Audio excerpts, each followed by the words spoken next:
Bueno, pues un gusto darles la bienvenida al Instituto Cervantes, tanto a todos ustedes que están presentes en nuestra sala de actos como a la gente que nos sigue en la plataforma digital. La verdad es que es un gusto recibir aquí a Paco Ignacio y poder mantener con él en una conversación. Yo lo que le he dicho es que vamos a aprovechar que está aquí y que podemos grabar para hacer una entrevista sobre su personalidad como escritor, como historiador, como editor, como activista cultural y poder recorrer un poco pues las experiencias que él ha protagonizado. Y bueno, pues yo te voy preguntando y tú... Y quiero empezar pues por el principio, porque para mí el principio tiene sentido. 1949, naces en Gijón, en una familia de mucha significación cultural, periodística, política también de Asturias. Tu padre, Paco Ignacio,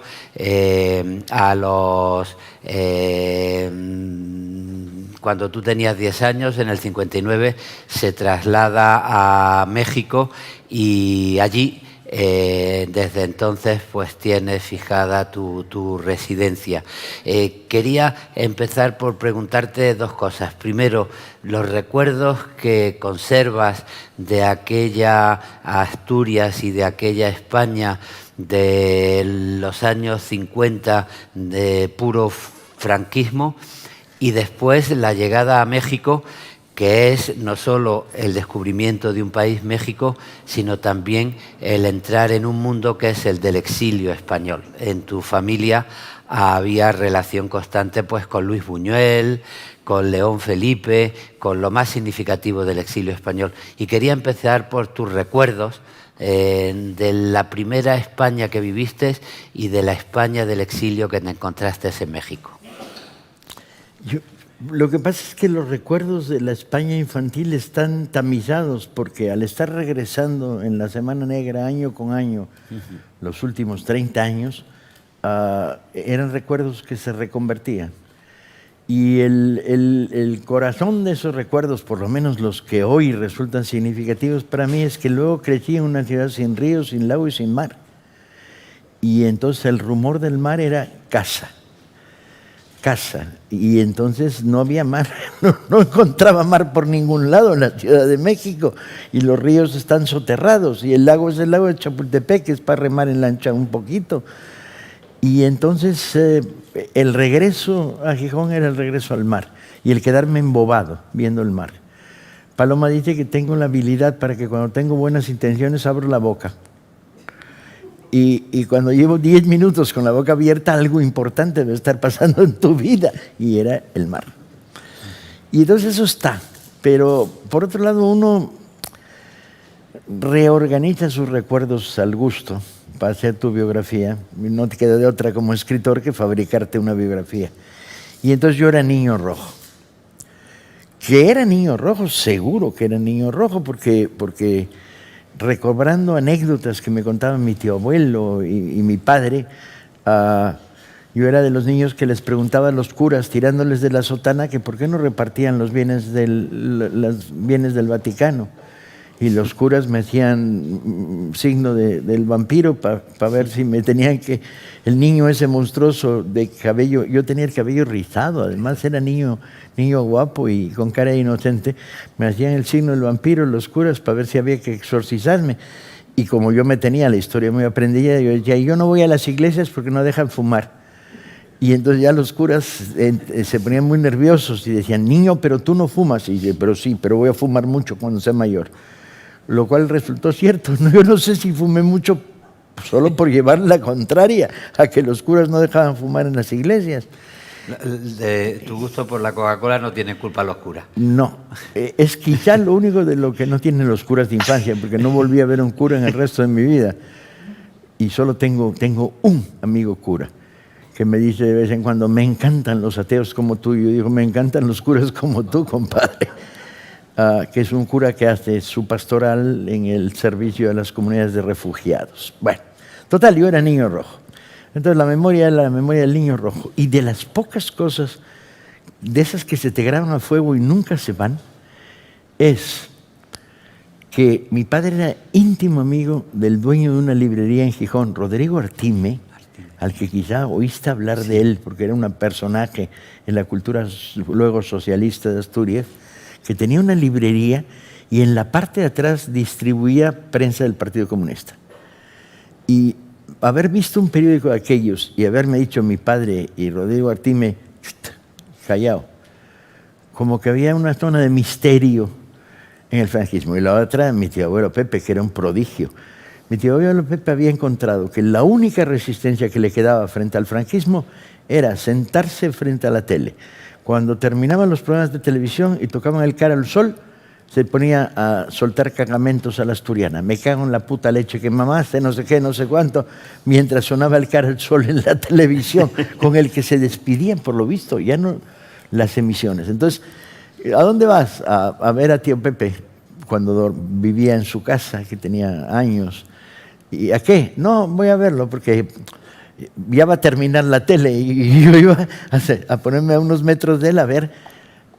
No hay nadie más mal hablado que un asturiano cuando se lo propone. Y yo lo gozaba en grande a tío Pepe, viendo el cara al sol y denostando.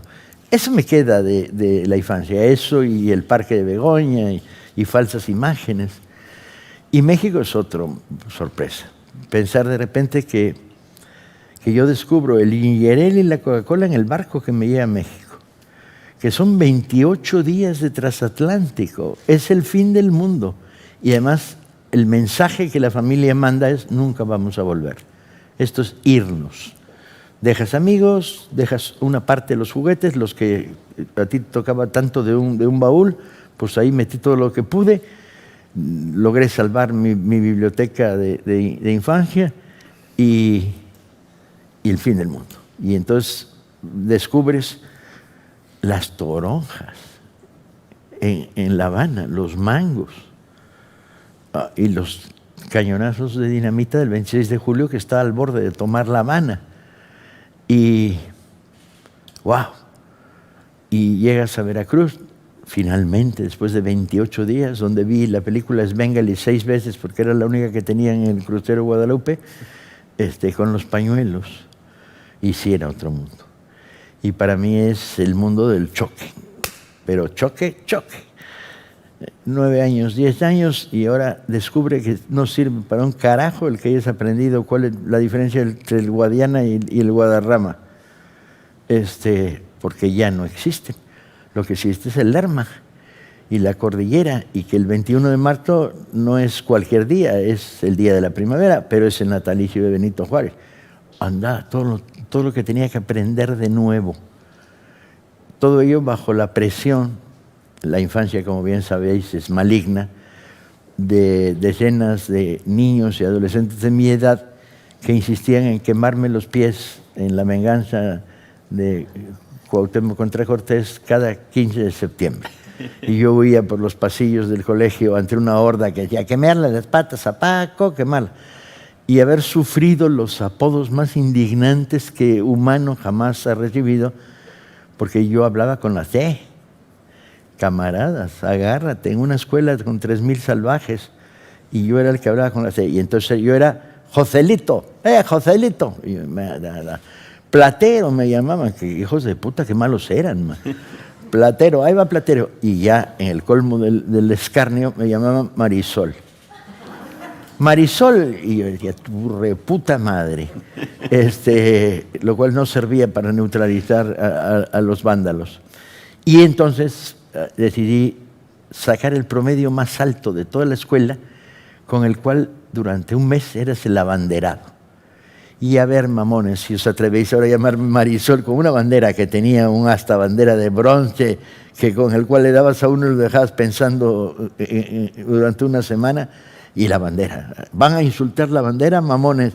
Y descubrí, y entonces me volví un niño inteligente, pero no por inteligente, por sobrevivencia pura y dura. Y allí, en ese mundo, después hablamos de eso, que llegas como niño rojo, en el entorno de tu familia, y me gustaría preguntarte sobre eso.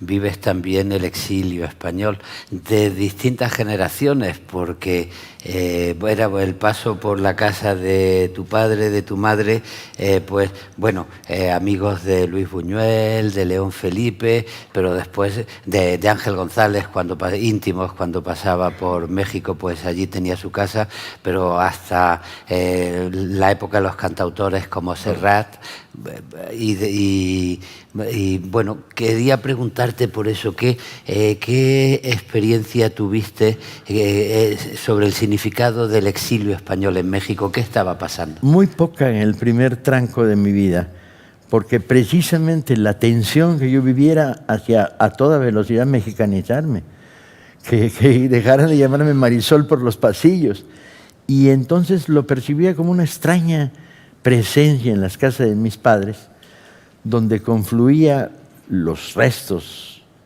del viejo exilio, sobre todo un núcleo de intelectuales interesantes, y empezaban a llegar no los exilios, sino los prófugos del mundo del cantautor. Por ejemplo, estaban todos. Estaba Víctor Manuel, Ana Belén, Serrat, Paco Ibáñez. Desde luego, todos pasaban por ahí, todos se quedaban a dormir. Había un cuarto para cantautores españoles en exil temporal. Pero en el registro tengo una foto en la que estoy en las rodillas de León Felipe, a los 9 años, sentado en las rodillas. Y tengo solo un recuerdo, era imponente. Barba, no se quitaba la boina ni para peinarse, un bastón peligrosísimo que blandía con gran frecuencia, y yo le decía: no recites poemas hoy, León, porque me asustaba, porque recitaba con toda la intensidad del mundo, moviendo el bastón. Y entonces yo ahí sentadito, calladito, y es una memoria que llega al paso de los años repleta de cariño y admiración, pero realmente no significativa en su momento. Por ejemplo, debo haber conocido bien a Garfias, que estaba sentado en la parte de atrás del restaurante haciendo poemas para venderlos a cambio de la comida. Luego me enteraría de esto, pero no. Y debo haber visto a Cernuda. Pero cuando vi a Cernuda no sabía que era Cernuda, tenía 10, 11 años. Entonces, y con más confianza a Luis Ríos, por ejemplo. Bueno, a Luis sí. A Luis además tuve una relación cuasi familiar, formaba parte del clan del Alcacelser, que no sé si lo recuerdas, en México. Después de una noche de largos cubas libres y whiskies, Ángel González, Ruiz Ríos y mi padre llegaban a altas horas de la madrugada a la casa y se tomaban Alcacelser para evadir los efectos de la cruda. Y luego los muy cínicos decían: ay, el Alcacelser, qué mal me sentó. Y eran las horas en que yo llegaba a la casa a las 5 de la mañana, porque coincidía un periodo en que yo estaba pintando paredes en una campaña política para liberar presos políticos en México. Eso entonces, también te pregunto, porque esa idea del exilio que al principio te viene lejos, como niño rojo español, cuando ya te haces estudiante mexicano en rebeldía y empiezas a militar para pedir la libertad a los presos políticos o en las revueltas del 68, ahí sí conectas lo que significa la herencia del niño rojo, del estudiante mexicano de izquierda. Sí, pero fíjate que la conecto gracias a un poeta mexicano. Y a un poeta, no, a una pareja de poetas mexicanos, que son Efraín Huerta, que hace la gran antología de poesía española de la Resistencia, y que arranca un poco de los orígenes de la Guerra Civil y que termina con no sé qué, poetas como Ángel, como Hierro, como Félix Grande, y que circula en el movimiento estudiantil del 68 por todos lados. Todos habíamos leído esa antología. Ángela Figuera, y ahí es donde descubro y donde adquiero mis nuevos amores por la poesía. Y descubro que el que más me gusta, bueno, es Cernuda, pero luego es Blas de Otero, al que conocí y yo no sabía que lo había conocido. Entonces un día llego en los años 60 a casa y le digo, tío, qué bueno es este señor. Me dice, pero tú estabas tomado de la mano con él en Gijón. Y le digo, ¿cuándo? Y me cuenta la siguiente historia. Un día, en Gijón, niño, me lleva a la estación del tren mi tío abuelo, tomados de la mano, a recibir a un señor. Y este señor es un señor con abrigo y sombrero, con pinta patriarcal, como de burócrata de pueblo, no daba para pinta mucho. Se baja del tren y empieza a soltar diatribas. Que no sé qué, que hijos de tal por cual, que no sé qué, porque le habían robado el portafolio donde tenía la conferencia y el poemario que iba a leer esa noche en el Ateneo de Gijón.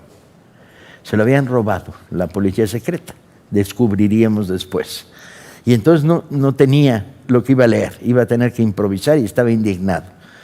Y entonces mi tío dijo, míralo, véolo, es bueno, es bueno. Dio esa noche su festival y luego al día siguiente la policía le devolvió el portafolio desaparecido.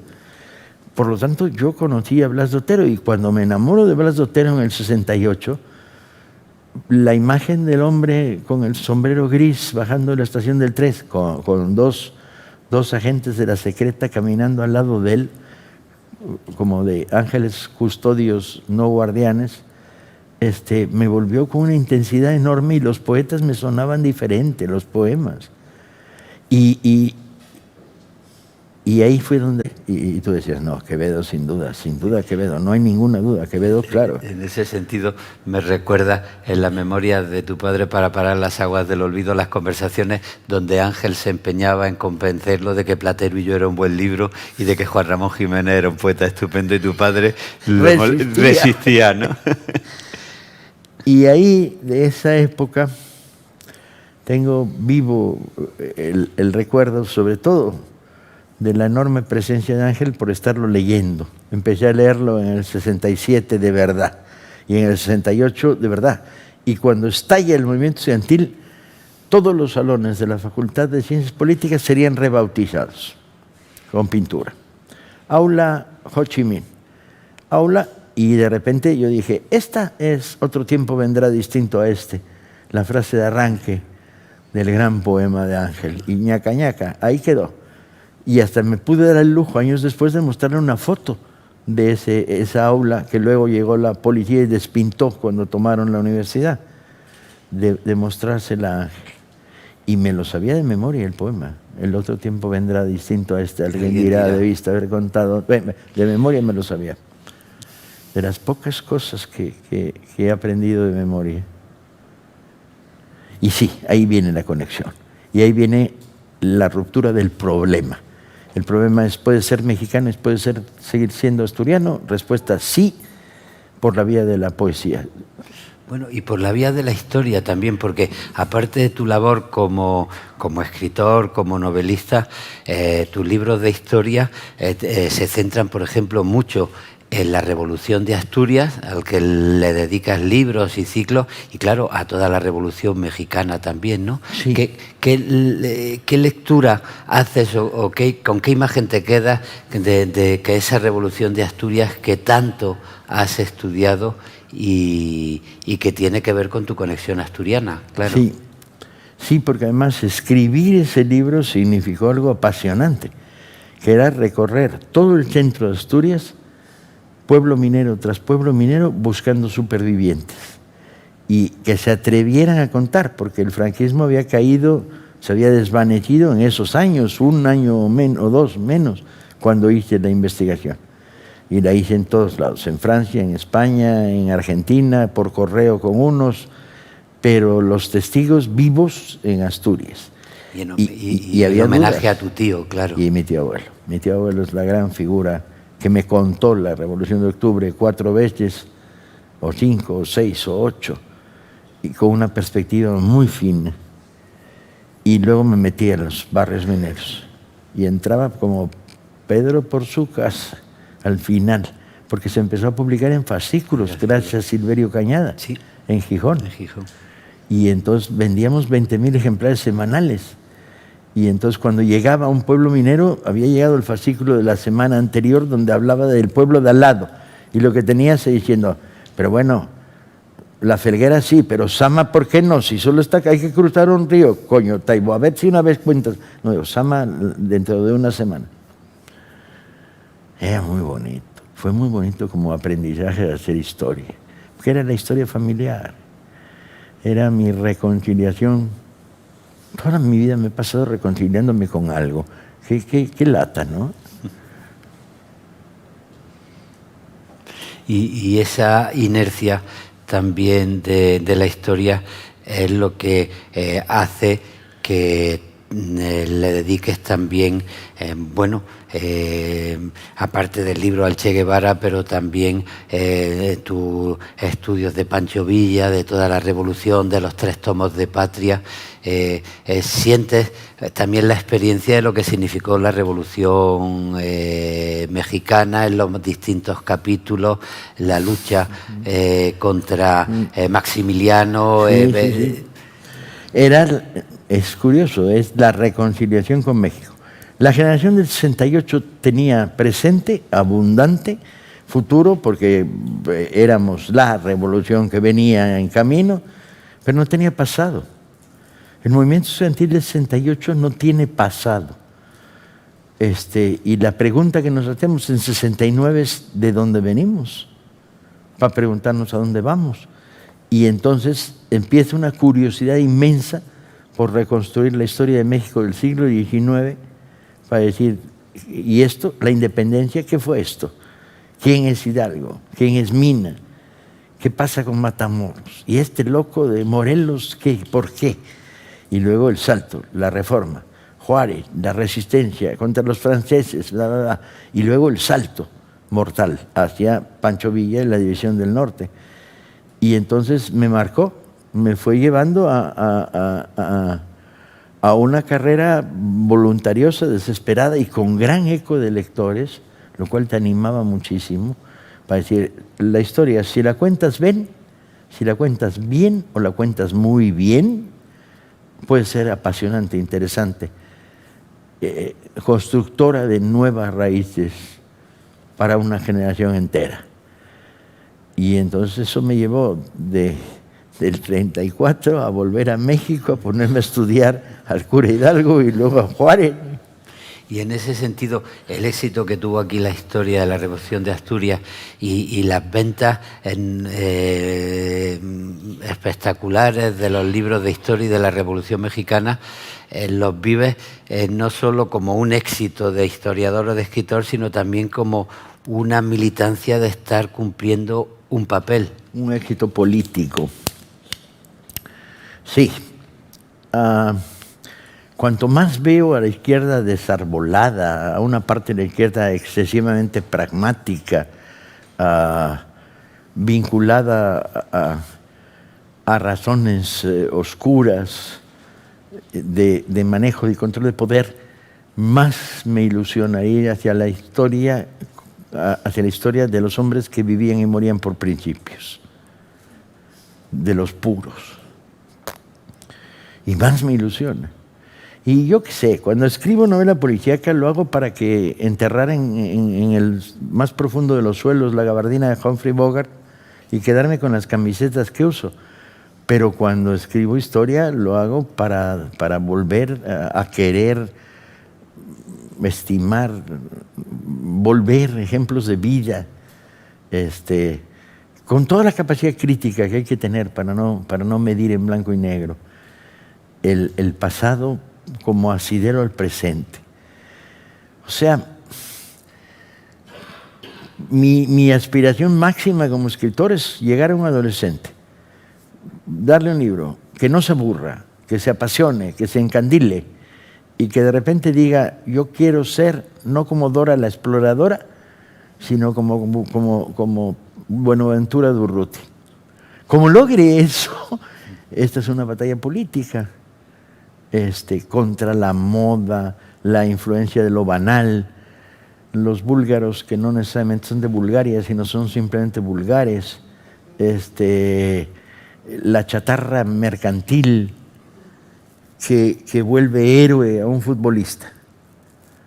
Lo cual no está mal, yo soy soy de los que piensan que el fomento a la lectura no está reñido con el fútbol y que para eso sirven los medios tiempos, para leer en el medio tiempo, porque los anuncios de televisión son horribles.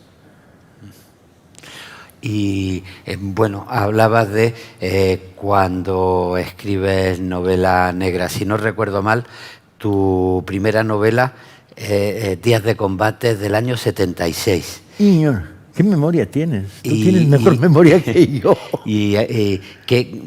Primero, ¿qué supone para ti el paso de escribir novela y sobre todo apostar, y después lo has mantenido, por las posibilidades de la novela negra? La absoluta irreverencia.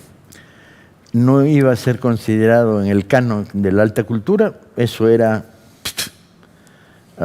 populismo, era populacherismo, era novela de aventuras, era novela de género, hoy pecado.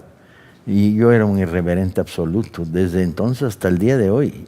Cada vez me vuelvo más irreverente y más me parece que la alta cultura es un juego de engranajes y de salones de té condenados a la muerte por aburrimiento. Y que la novela que yo quería escribir era una novela de acción, con un trasfondo político y de reflexión social, claro, desde luego, porque el crimen sale de algún lado en nuestras sociedades. Y yo quería escribir una novela que mantuviera al espectador sentado en el borde de la silla, el lector, y además que no fuera considerada en la lógica del canon intelectual. Y lo logré, porque mi primera novela tuvo una crítica, pero la segunda no tuvo ninguna. En los periódicos, ni una. Y en ese sentido tuviste claro desde el principio que tu apuesta no tenía que ver con las tazas de té de Agatha Christie, sino con un contexto histórico y humano que te acercaba más a Hammett, a Dashiell Hammett, por ejemplo. A Hammett, a Chandler, a Chester Himes, a la novela negra norteamericana. Y nacíamos en contemporáneo.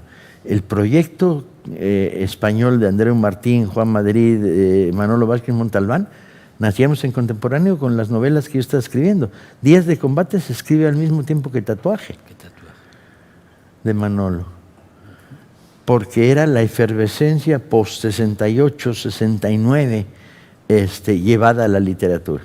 Y una manera también de responder a cierta literatura que en esa época había apostado por un experimentalismo formalista. Rafael Alberti me contaba a mí, estoy dejando de leer novelas porque es que los personajes tardan 70 páginas en subir una escalera, decía el pobre Rafael. En ese sentido, la novela negra es también una apuesta por la novela de acción con argumento y que busca claves de la propia tradición del género. Sin duda. Aunque nuestro reactivo era contra el post-boom, no contra el boom. Mi generación adoramos a Cortázar, al Vargas Llosa, primero, que cuando no habla es mejor que cuando habla. Adorábamos a García Márquez, queríamos a Onetti, que era nuestro héroe Galeano y Benedetti. O sea, no teníamos conflicto con el boom. Sí. Al revés, los queríamos mucho. Pero con el post-boom... Lo que aquí en España fue un poco la llamada generación de los novísimos, ¿no? Sí. La generación siguiente, el post-boom, digamos. Y ahí sí había una descoincidencia profunda. Nosotros íbamos hacia la novela de acción, la manera de cómo se expresaba la novela social en ese momento del tercio del siglo XX. Y era evidentemente eso. Una literatura no exenta de experimentación, pero puesta al servicio de la novela de hechos, de nuevas variantes del realismo. Aunque la verdad es que yo realista a veces, porque me deslizo hacia el realismo kafkiano. Como soy mexicano, no me queda de otra. O sea, no es que quieras o no quieras, es el que empieza una novela tuya con el detective tirado en un sillón de la oficina. Llega alguien y dice, hay un romano muerto en el baño, jefe. Y él responde, cuando acabe de mear, dile que pase. Primero, si está muerto, difícilmente podrá pasar. Y luego, ¿qué carajo hace un romano en un baño en una ciudad de México del siglo XX? Y entonces, bueno, es que es México. Y sí, había un romano muerto en el baño. El único problema es que tenía calcetines. lo cual no es habitual para los romanos muertos en las películas de Hollywood. Con frecuencia y en la conversación ha salido la dimensión de crítica social, la dimensión política que tiene la literatura, que conecta con tu historia de niño rojo asturiano, de adolescente y estudiante que rebelde, de participación en movimientos estudiantiles, después la labor de historiador en los temas que trabajas. Te pregunto por la relación de la literatura con el compromiso político y también por tu relación con la política. Creo que el momento donde más compromiso has tenido es cuando apoyas el proyecto de Morena, ¿no? Sí, aunque soy de tranco largo. Yo milito desde los 15 años hasta el día de hoy. Nunca he dejado de militar en la izquierda. A disgusto, a contrapelo, con ganas de quemar mi carnet porque no me gusta cómo se comporta los aparatos políticos tradicionales, pero milito desde entonces. Y la pregunta que te haces cuando tienes 25 años y estás escribiendo novela es: ¿quién manda? ¿Manda tus pasiones políticas? Y la respuesta es no, manda la novela. O sea, ¿quién da las órdenes al texto? Y tú dices el texto, y no tus intenciones. Ahora, ¿está exento de tus intenciones políticas el texto? No, no puede estar exento. Entra por todos lados. Entra cuando el personaje, desde la ventana de su despacho, ve pasar una manifestación y la cuenta en detalle. Entra cuando el análisis clasista que haces de un carpintero que trabaja en ese despacho corresponde al México que conoces. O sea, no está exenta, está teñida de tu visión de izquierda del mundo, la sociedad, la lucha, la vida. Pero manda la novela.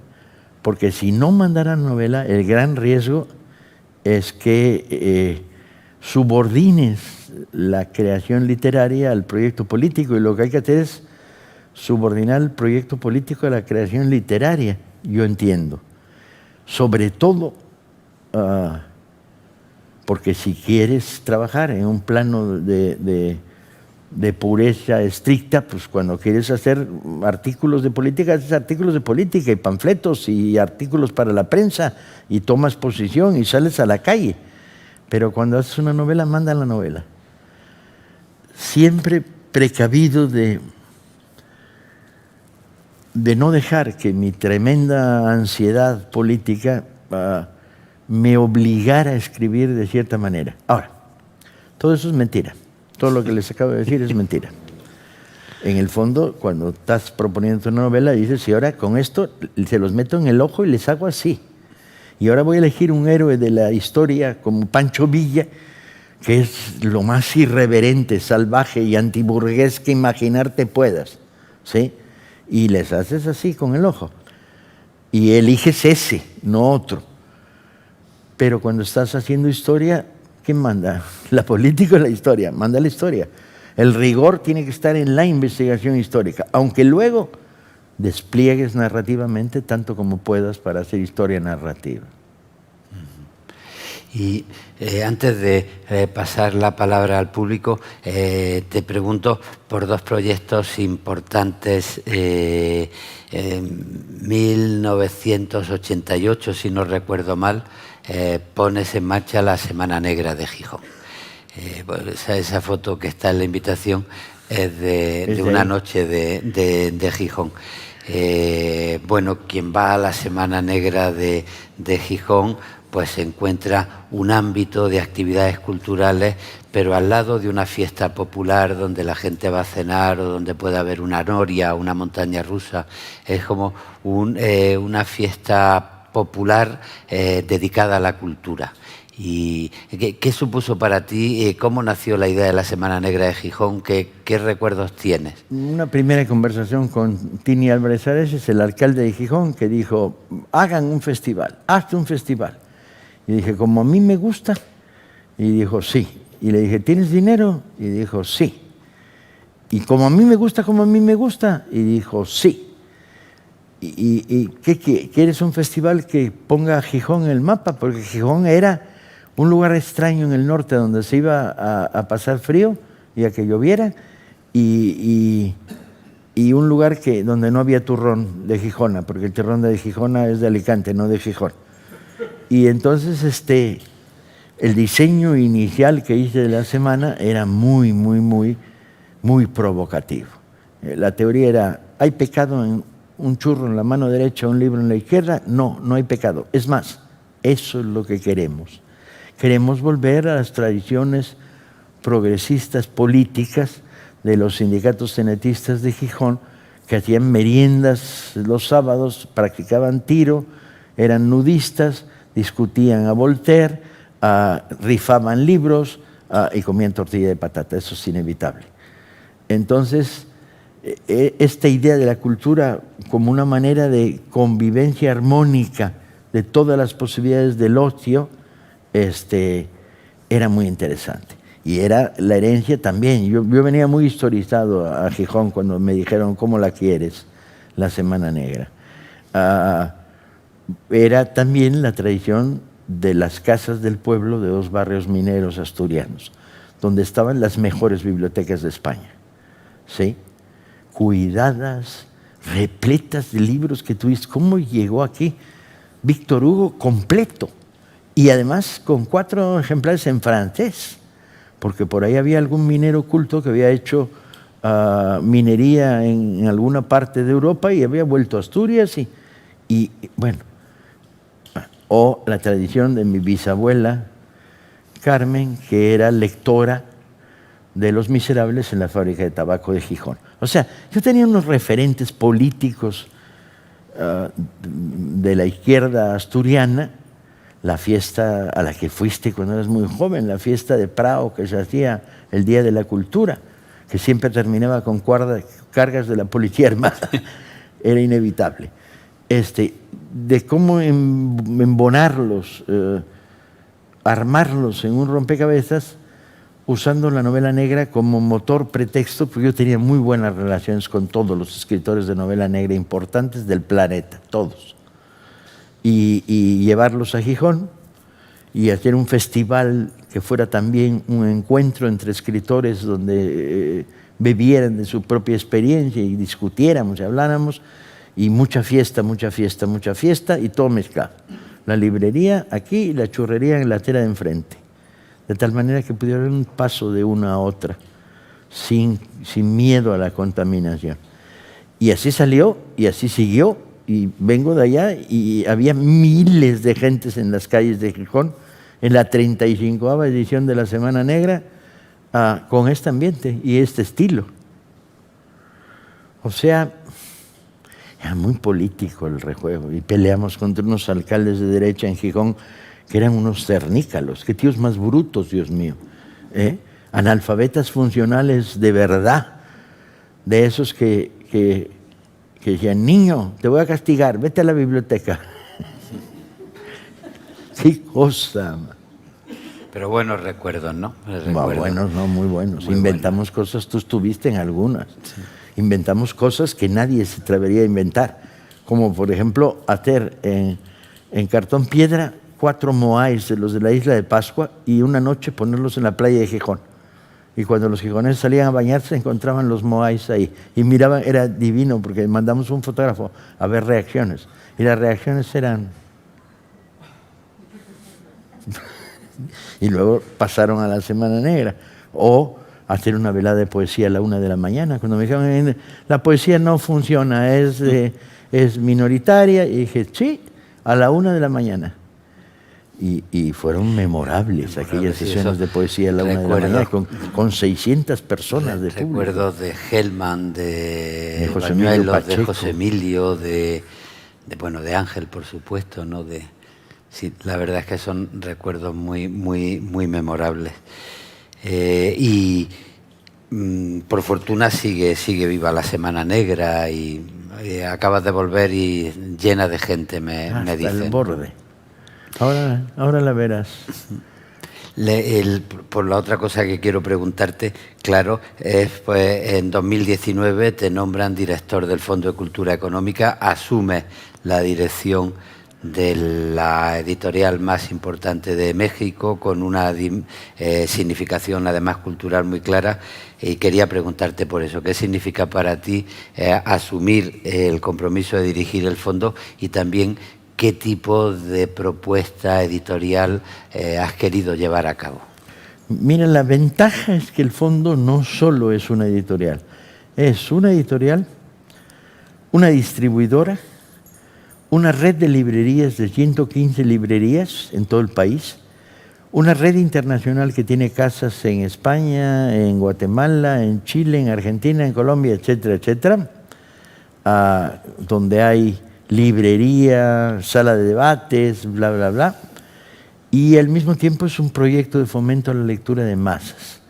Entonces articulamos todo eso en un proyecto único, que ha tenido, primero bajamos el precio de los libros, luego metimos colecciones inexistentes en el Fondo de Cultura, que se había vuelto rancio al paso de los años, y metimos ciencia ficción, novela histórica, novela de aventuras, cómic al fondo, y activamos una colección que se llamó Vientos del Pueblo, de libros que cuestan 40 céntimos de euro,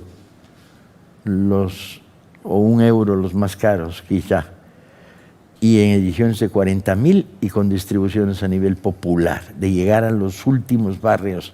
Y luego empezamos a mover motolibrerías y librobuses, que son autobuses que se vuelven librería, se abren, se vuelven librería y que pueden llegar a cualquier parte del país y a crear clubs de lectura.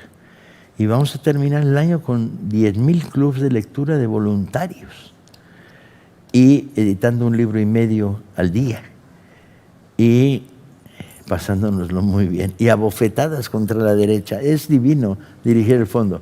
Te levantas todos los días y dices, ¿qué periódico me insulta hoy? Y insultan con todas las heces, nada de insultos leves. El último fue la semana pasada, que dijeron que yo era soez. Y dije, ya mucha honra, me cago en vuestra madre, para demostrar que sí lo era. Y a guerra, porque molesta mucho el éxito del fondo como proyecto popular.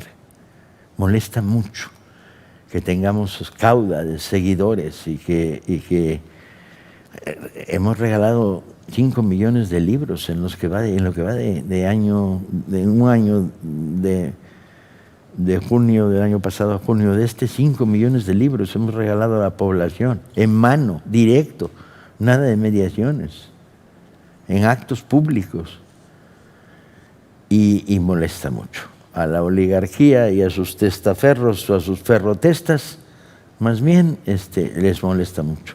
Y entonces es muy divertido porque a mí me encanta la leña y me encanta el debate envenenado y gozo mucho cuando puedo insultar y cuando puedo hacer ejercicios de dialéctica, como por ejemplo, os va a ir a visitar el doctor Joseph Guillotin. Y como tardan un mes en enterarse en Google que el doctor Joseph Guillotin fue el inventor de la guillotina, no se dan por aludidos, man.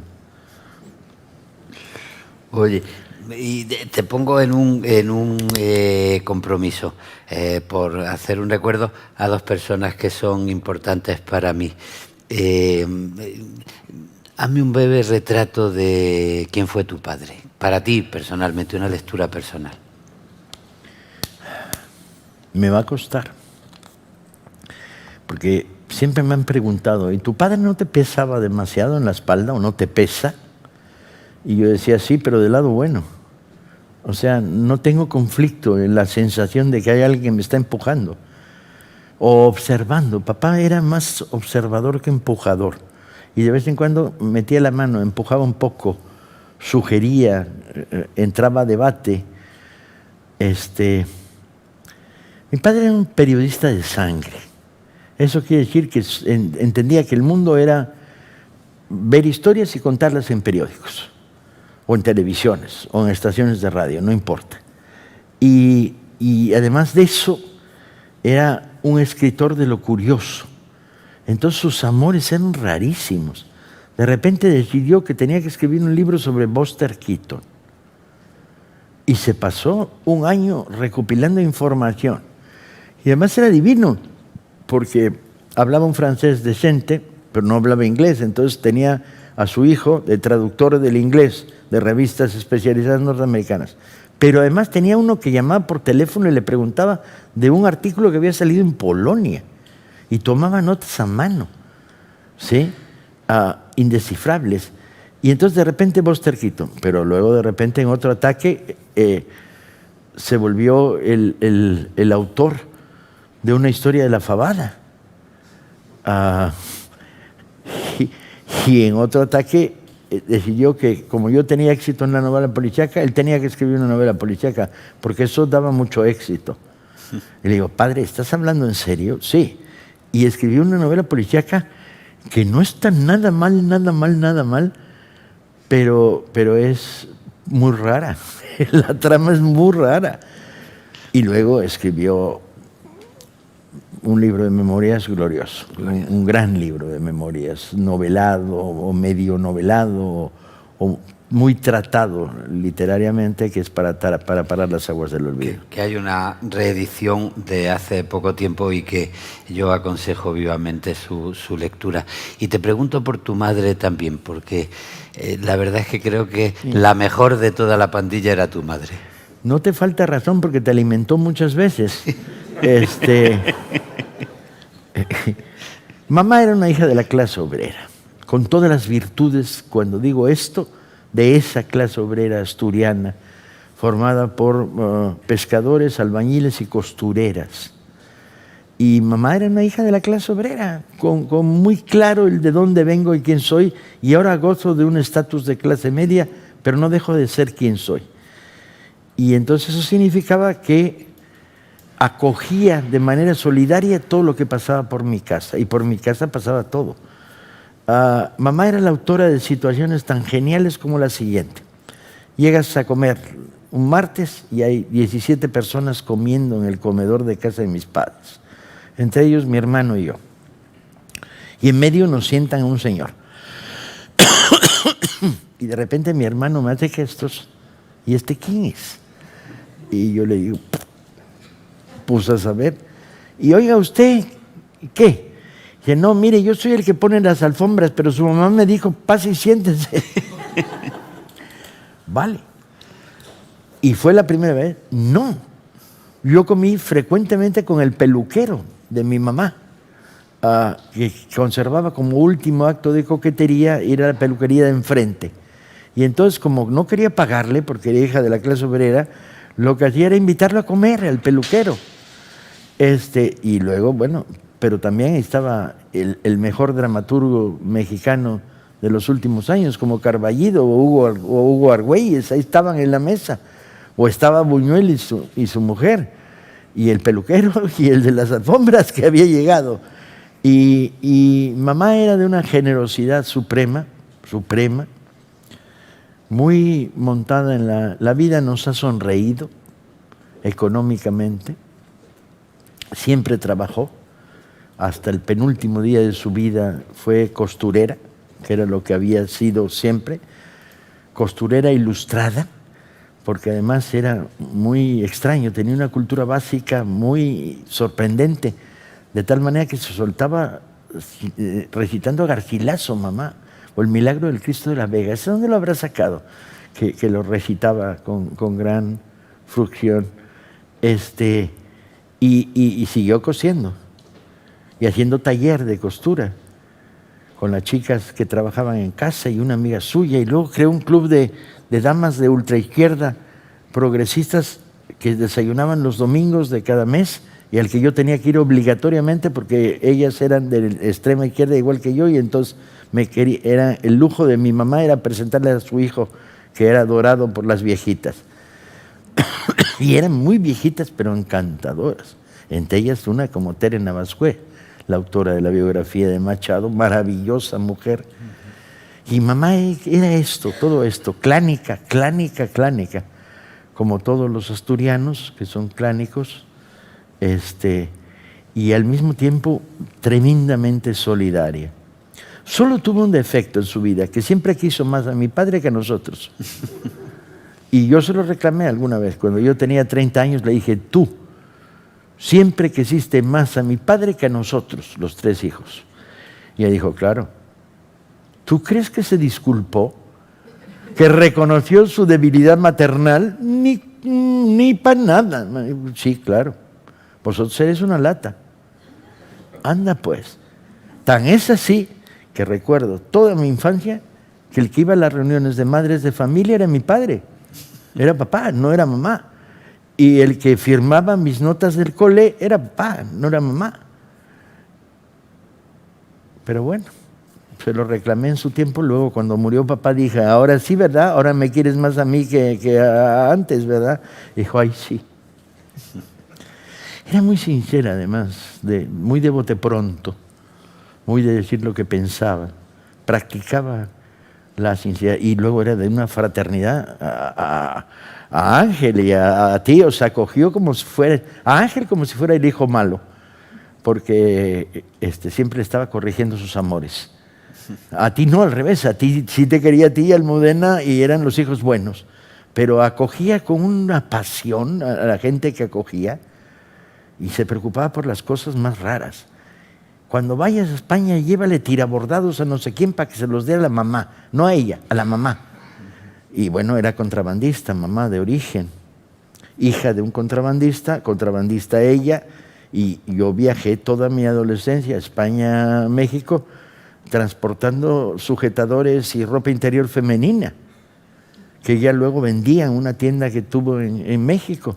Y haciéndome pasar las vergüenzas más terribles en las aduanas mexicanas, cuando abrían la maleta, yo traía novelas policíacas, ciencia ficción, algunos libros clandestinos que llevaba para Gijón para que pasaran la frontera, y 27 sujetadores de tules, y yo miraba no sabía dónde meterme ante el horror de ser hijo de contrabandista. Una buena manera de consolidar las relaciones también entre 2 países, España y México, el trasiego de sujetadores. Bueno, ¿sabes que su padre era contrabandista, Luis? Sí, lo sabes, la historia. Sí. El padre de mi madre fue contrabandista. Contrabandeaba encajes de malinas, azúcar inglés, que era mejor que el azúcar de remolacha que se hacía en España y era más caro. Lo traía de Inglaterra, de la costa de Inglaterra, y lo llevaba por el Cantábrico. Y fue famoso, yo vi los retratos en el periódico de Adolfo Maojo, hijo de Hospiciano. Maojo es un nombre inventado, era Malocchio, italiano, se fugó, dejó un hijo tirado en el hospicio, que fue mi abuelo, y entonces contrabandeaba. Y un día va entrando al puerto de Gijón mi abuelo en un bow pequeñito, cargado de 20 toneladas de azúcar inglés, que a su vez los ingleses habían traído de Jamaica, para ponerle exotismo al rollo. Y salen las 2 lanchas motoras de la Guardia Civil. Y el tío no se le ocurre más que tirar de pala y al fogón del vapor. Y entonces se quemó 20 toneladas de azúcar. Y entonces los titulares de los periódicos entra nave en Gijón oliendo a caramelo. Con un humo negro, una penacho de humo negro. Bueno, pues no le valió 3 meses de cárcel por contrabandista. No pudo engañar a nadie. ¿No? Mi bisabuelo, mi abuelo. La vida escribe sus novelas. Desde luego. No sé si quieren hacerle a Paco Ignacio alguna pregunta, plantearle algo.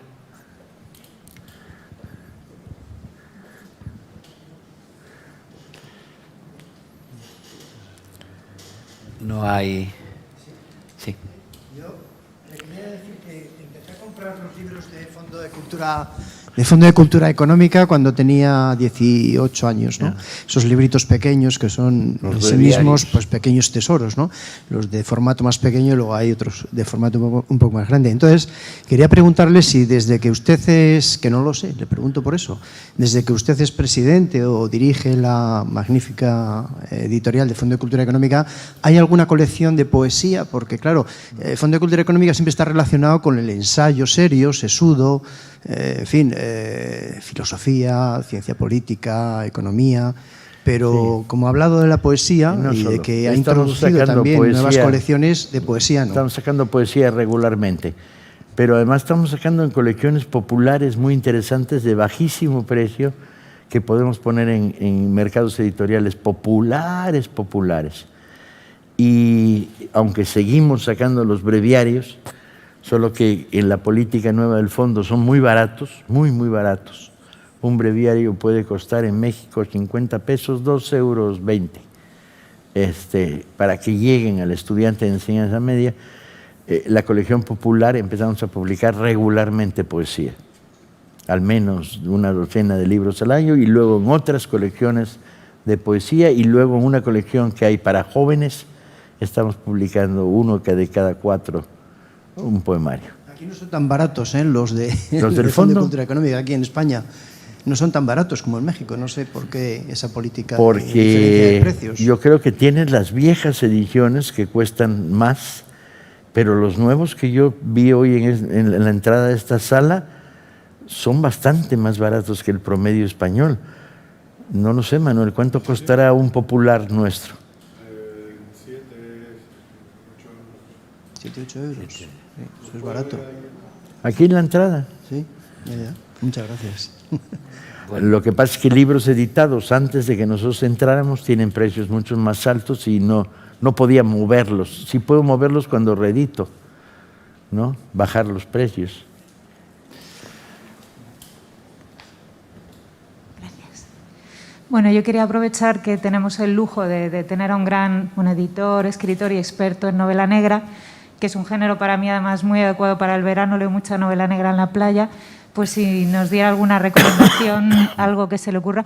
Y bueno, nuestro queridísimo poeta, no sé si es aficionado al género, pero si tuviera también alguna recomendación de lectura, pues se lo agradecería mucho. ¿Quieres leer novela negra o cualquier cosa que se me ocurra? Me vale cualquier cosa, pero si hay algo de novela negra también. ¿Tenemos a Teresa aquí? Hay un libro escrito por un autor guatemalteco que a mí, publicado hace un año en México, ahora en España, en la colección popular, que a mí me rompió, me dejó hecho talco. Y sin embargo, me dejó hecho talco y buenhumorado. Es la historia de la terrible situación de la hermana del narrador, al que la vida la va llevando a padres que no la dejan estudiar magisterio, que es lo que quiere, marido que es un canalla y golpeador, marido que es torturador del ejército, no sé qué, hasta que se suicida. No hay misterio, porque esto se sabe casi desde las primeras páginas. Pero está contada en contrapunto del hermano que vive la culpa de por qué dejé que mi hermana se fuera, así. Y la relata con una intensidad de lo femenino como yo había visto pocas veces, con una comprensión del mundo del cerco masculino machista represivo sobre una mujer, y al mismo tiempo repleta de sentido del humor, porque mientras lo va contando están en un antro en Guatemala donde canta un tipo vestido a Elvis Presley, que se le caen los pantalones y se le ve la raya del fundillo, y trae una peluca naranja y en contrapunto, llena de sentido del humor. Es una novela que a mí me conmovió potentemente, de un escritor guatemalteco que reside, por cierto, en Italia, Dante Liano, autor de novelas negras. Y la otra, yo no sé si Requiem por Teresa. Y la otra, que no sé si tenemos por ahí, es, ¿te llegó el Vilar? No. ¿Os llegó Vilar? Jean-François Vilar, no. Los exagerados, no. Que es una novela que ahora te voy a regalar cuando vayas a México en octubre, porque busqué una manera de describirla y la encontré. La manera es, si Cortázar hubiera escrito una novela policíaca, sería así. Esa es la novela de Jean-François Vilar, sorprendente. No les cuento más porque no la quiero estropear. Y hoy, si quieres un libro para el verano, ¿tienen los dos ya? Sí. ¿O uno? Ok, entonces más maravilloso todavía. Esos son para que hagas así a la arena en los pies. Se llama Los cañones de los Medici y La Esmeralda de los Medici. Son dos novelas pegadas una a otra, que cuenta un Leonardo da Vinci inusitado, sorprendente, que no solo dibuja con las dos manos simultáneamente, sino que combate espada con las dos manos. Y no solo, resulta defensor de lo femenino en un mundo donde las damas de la corte son objetos de intercambio mercantil entre Florencia, Venecia y Milán. Y no solo, todos los inventos están ahí. Cómo inventa el cañón móvil y cómo inventa la navegación de distancia y la escafandra. O sea, todos los inventos que están registrados están en las novelas. Están escritas por un par de ingleses bien. No es literatura mayor en el sentido de la gran prosa, pero es amenas a morir. Se llama La Esmeralda de los Medici y Los cañones de los Medici. Y con un poco de paciencia te esperas 4 meses y lees Los halcones de los Medici, que es la tercera de la trilogía. Muy bien. Pues, bueno, yo le aconsejo el último libro de Paco Ignacio que leí, Sabemos cómo vamos a morir, que es del 2020, si no recuerdo mal, 2021. Pegado, 2021. De hace un año. Es un libro que aconsejo y es una forma de darle las gracias por esta maravillosa charla que hemos tenido y esta posibilidad de poder conversar con él de sus recuerdos, de el exilio, de la novela, de la historia y de la significación de la cultura a la hora de entender la realidad e intentar hacerla un poco mejor de lo que es. Ha sido un gusto estar con ustedes y un placer conversar con Paco Ignacio. Muchas gracias.